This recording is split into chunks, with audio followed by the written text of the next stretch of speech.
ಈಗ ಗೋಪೂಜೆ. ತಮ್ಮೆಲ್ಲರಿಗೂ ಸ್ವಾಗತ. ಮುಖ್ಯ ಅತಿಥಿಗಳು ಹೋಗ್ತಾರೆ ಗೋಪೂಜೆಗೆ, ತಾವೆಲ್ಲರೂ ಪಾಲ್ಗೊಳ್ಬೋದು. ಹರೇ ಕೃಷ್ಣ. ಜಯ ಪಂಚತತ್ವ ಪಂಚತತ್ವ ಪಂಚತತ್ವ ಜಯ ಪಂಚತತ್ವ ಜಯ ಪಂಚತತ್ವ ಜಯ ಜಯ ನಿತ್ಯಾನಂದ.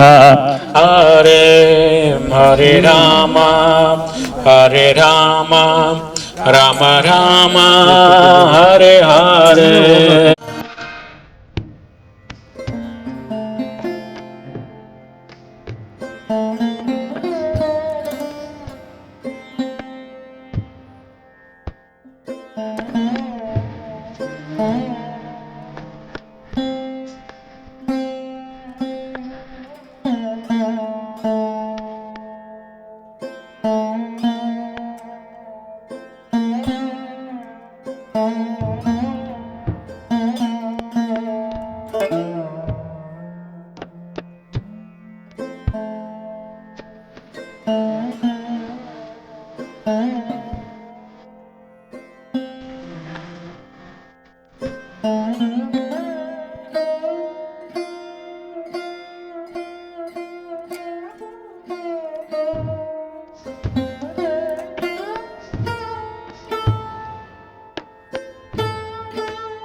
माता विष्णु रूपाय नमः।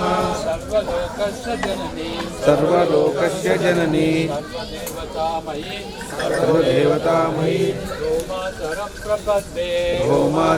प्रपद्ये। गोमाता विष्णु रूपाय नमः। गोमाता विष्णु रूपाय नमः। सर्वलोकस्य जननी सर्वदेवतामयी ಗೋಮಾತರಂ ಪ್ರಪದ್ಯೆ. ಗೋಮಾತೆಗೆ ನಮಸ್ಕಾರ. ಆಕೆ ವಿಷ್ಣುವಿನ ರೂಪವಲ್ಲದೆ ಎಲ್ಲ ಲೋಕಗಳ ತಾಯಿ ಮತ್ತು ದೈವಿ ಶಕ್ತಿಯ ಆಧಾರವಾಗಿದೆ. ನಾನು ಗೋಮಾತೆ ಶರಣಾಗುತ್ತೇನೆ. ನಾವು ತಾಯಿ ಹಾಲನ್ನ 6 ತಿಂಗಳು 9 ತಿಂಗಳು ಕೊಡ್ತೀವಿ. ಆದರೆ ಗೋಮಾತೆ ಹುಟ್ಟಿದಾಗಿಂದ ಕೊನೆಯವರೆಗೂ ಅವರು ಆಶಿಸ್ತಾ ಇರ್ತಾರೆ. ಇವರಿಗೆ ನಾವು ಪ್ರಾರ್ಥನೆ ಪ್ರತಿದಿನ ಪ್ರಾರ್ಥನೆ. ಮತ್ತೆ ಈಗ ಪ್ರದಕ್ಷಿಣೆ, ಗೋಮಾತಾ ಪ್ರದಕ್ಷಿಣೆ ಮಾಡುವಾಗ ಒಂದು ಪ್ರೇಯರ್ ಇದೆ. ಆ ಪ್ರೇಯರ್ ಇಟ್ಕೊಂಡು ಎಲ್ಲ ಪ್ರದಕ್ಷಿಣೆ ಮಾಡ್ತೀವಿ.